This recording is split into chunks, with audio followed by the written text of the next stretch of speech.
Here's Bosher to kick it away. Short kick. One of the up middle take it down. Time for a break. And now, due to apparent time constraints, we fast forward to the beginning of the second half. All right, Coach, thank you, and we welcome everyone back for quarter number 3. And this will not be returnable. It's out of the back of the end zone for a touchback. Here comes the Falcon offense now as they get set to take over here. They built a good first-half lead. Now they have a chance to add on to it. And what I'm thinking is that the offensive staff spent the entire halftime just working with them on, here's what we think they're going to do to attack us in the second half. Nice first half that we've had, guys, but be prepared for some change-ups. We're going to see them when we kick it off in the second half. See how they handle any adjustments that might be made defensively. It's a loss of a yard there, and now second down. After the loss to start out, here's 2nd and 11.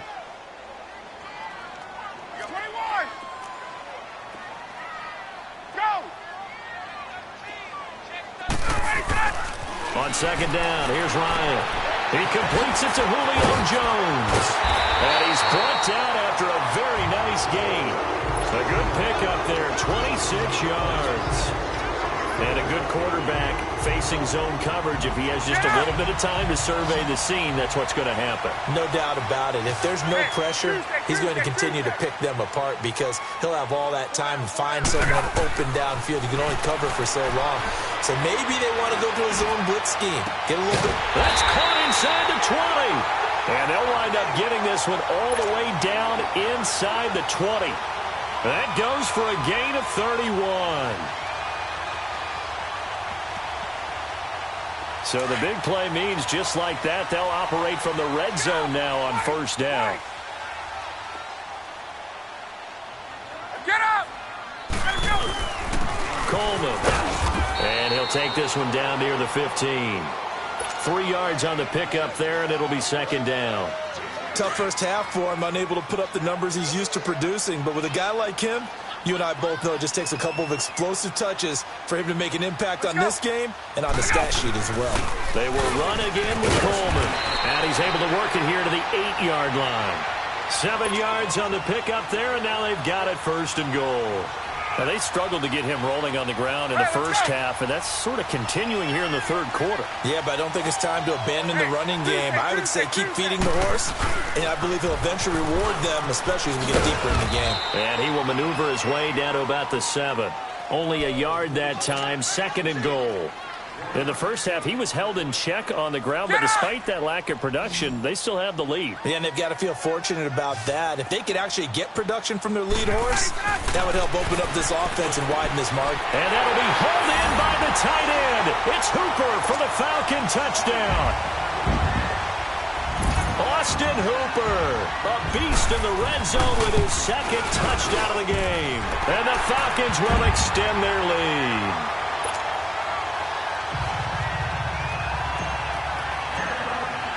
Here's Bosher to kick it away.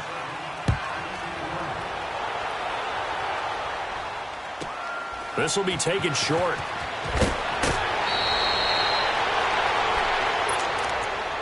Now the attention turns to the Saints offense getting ready for their first possession of the second half. They're down in this game. A chance for the offense, though, to put something on the board, get some momentum here in half 2. Try and get things kick-started for them. And you know at the half, they discussed how they were going to get that done. This is where scripting comes into play a lot of the time. How many plays do you script coming out of the second half? Most of the time in the first half, you're scripting 12 to 16. I think in the second half, you're really scripting more like 8 to 10. Kind of a starter or an opener, whatever terminology they use. Just something to get you off to a quick start. Solid way to start the drive. 13 yards, picking up the first.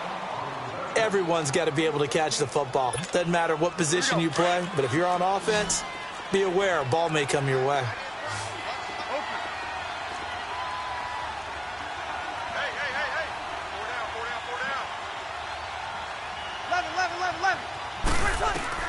On 1st and 10, here's Breeze. Throw left side complete. It's Carr. And he'll get it down to the 47 here. 5 yards on the catch there, brings up second down. I know many people like to throw to the tight end, maybe in a little flexed out position because he creates mismatches with his size. The slot receivers do the same thing with their quickness, their speed, and their route running savvy. And he is tackled inside the 40, not quite to the 35. Breeze on the hook up to Thomas for the New Orleans first. This has to go down as one of the simpler routes in the playbook, but oh so effective. Nice completion there. Keeps the sticks moving. On the check down, he finds Kamara. And he's got this down almost to the 20 before he's dropped. Another nice gain, 16 yards there, and a first down again. We can talk all we want about football being a game of strength and brawn. It's also a game of mismatches, and they're trying to create one there, getting it to their back out of the backfield to make a bigger play. As we often say, get it to him in space, let him use his leg. Yeah, if he can get a matchup against a linebacker or maybe a defensive end dropping out in a zone blitz, he's going to win that battle just about every time. So they don't even need to run a second down play. Give them the first. And typically when we see this jumping, isn't it usually third down, fourth down? They got him on second down. I think that's a lack of discipline. So now then the penalty's got him set up with a first and goal. 21. From the gun, it's Breeze. And he's going to go down. Sacked back at the 13-yard line. Tack McKinley in there to sack him for a loss of 6. Well, that was point counterpoint, wasn't it? They decided to throw for it on first and goal. Instead, the defense counters with pressure, and the defense wins, getting a big sack. And incomplete there. A nice hit. Jars the ball free and brings up third down. Well, it's easy to see when we review this that the ball needs to come out quicker, because if you don't throw it right on the break, you bring a crowd of people into the equation. And that's why it got knocked away there.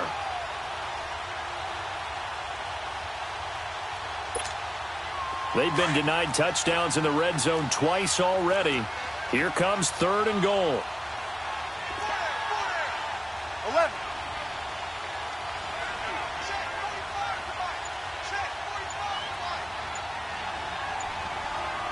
Got it.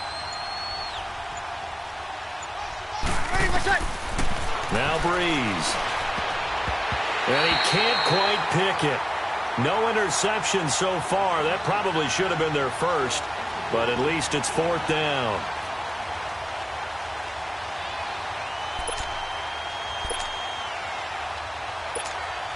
And for the second time tonight, this field goal unit comes out here. And Lutz puts this one through. And they're on the board at least here. It's now 17-3.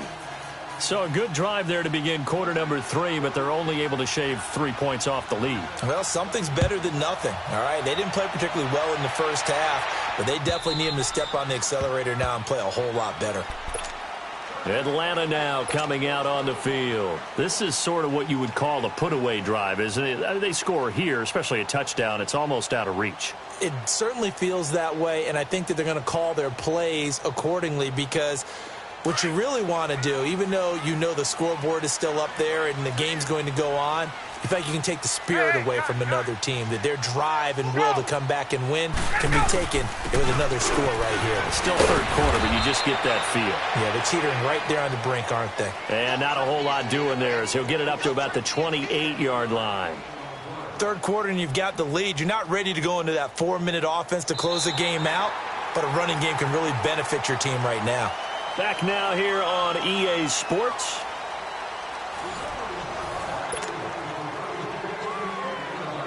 Here's 2nd and 7 now from the 28.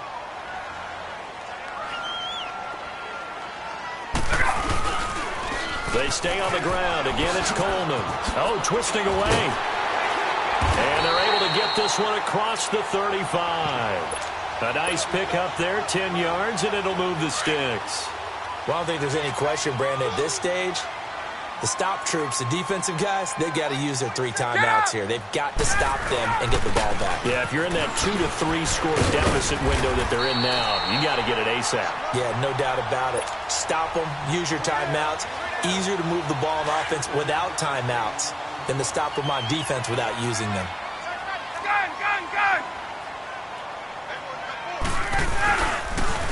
Here's Coleman on the toss. And they'll get him down as he's inside the 40. 11 more on that one and another first down. Well, it is our business to analyze what we saw out there. And on that play, I saw a defense staying in base, not taking a chance, not blitzing in a situation where they absolutely need the football back. That's either a case of overthinking it or not thinking it through. If you do blitz, you have to be careful about where you're coming from, or are you just coming from all angles? You have to be careful about where you're coming from, obviously. But at this stage, you have to take a few chances as well. That one good for 10 yards. And that'll bring up a second and just about a few inches here. Now they'll run it on the toss.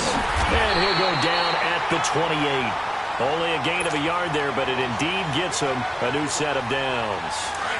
How about this offensive line? They're really starting to establish themselves, take over this game. And before the series began, I know exactly what we said in the defensive huddle. Guys, we got to get no less than a 3 and out. Let's get off the field. Instead, they can't find any traction towards doing that. Right now, they're just getting muscled all over the field and getting pushed down it.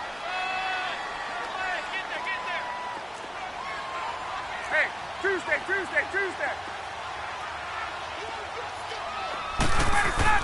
Now they'll throw it with Ryan.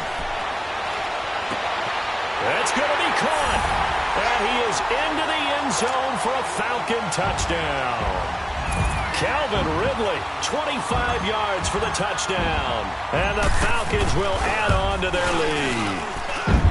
Extra point up and good by Tavecchio. And the lead now to 3 touchdowns at 21. Here's Bosher to kick it away.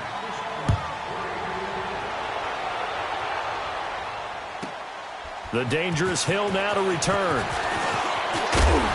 And nice work on the return as they'll start their drive just past the 30-yard line.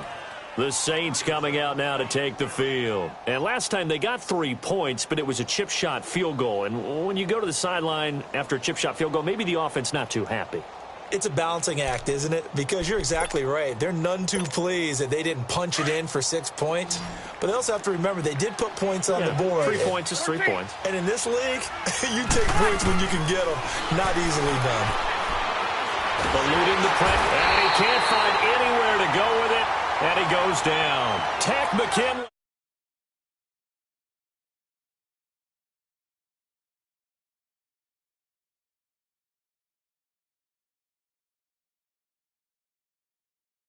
This one, all over but the shouting. We'll finish it after this. And the job becomes twice as difficult now. After the sack, it's 2nd and 20.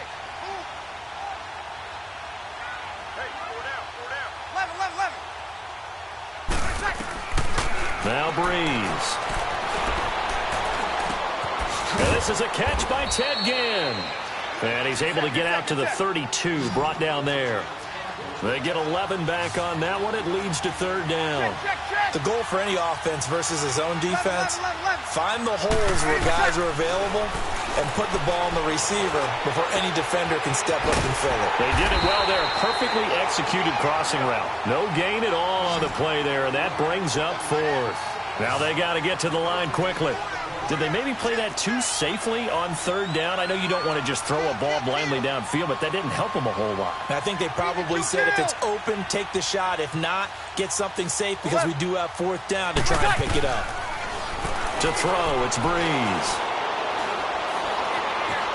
Flush to his right. And eventually taken down here. Great coverage downfield. Vic Beasley in there to make the sack. He buries him for a loss of 10.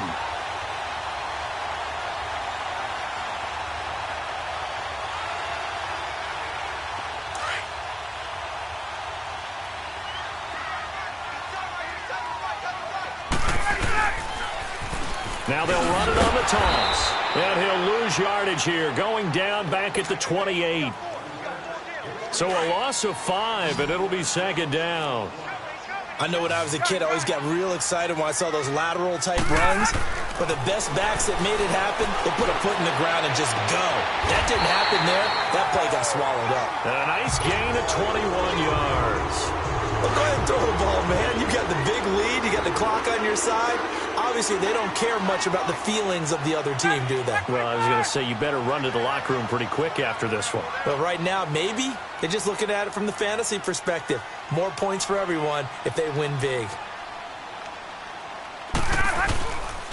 They'll try and run for it on 1st and goal. And they'll get him down here at about the 5-yard line.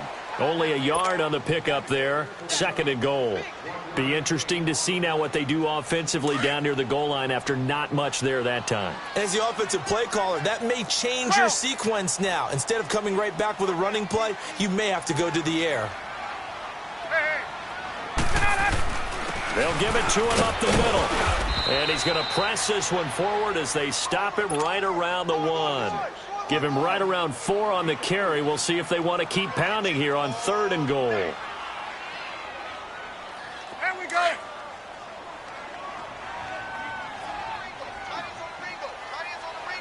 There we go. Ready to go. It's Coleman here.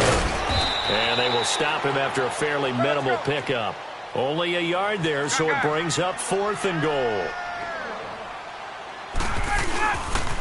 They'll run it with Coleman.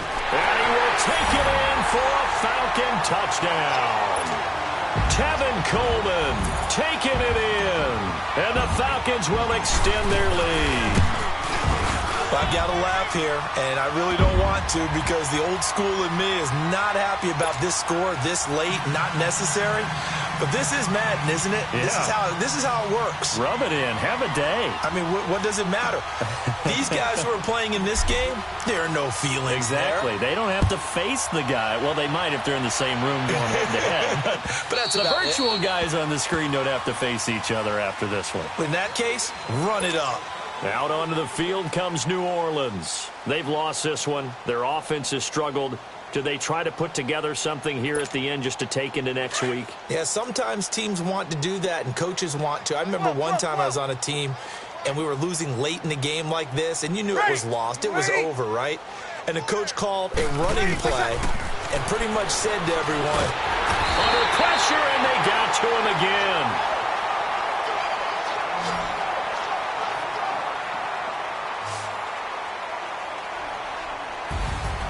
And, Charles, you know what coaches always tell us.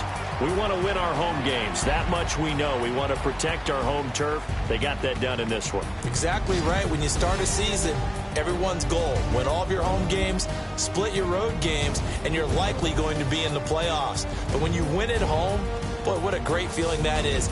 You don't even mind if people are at your house when you get home after a win like that.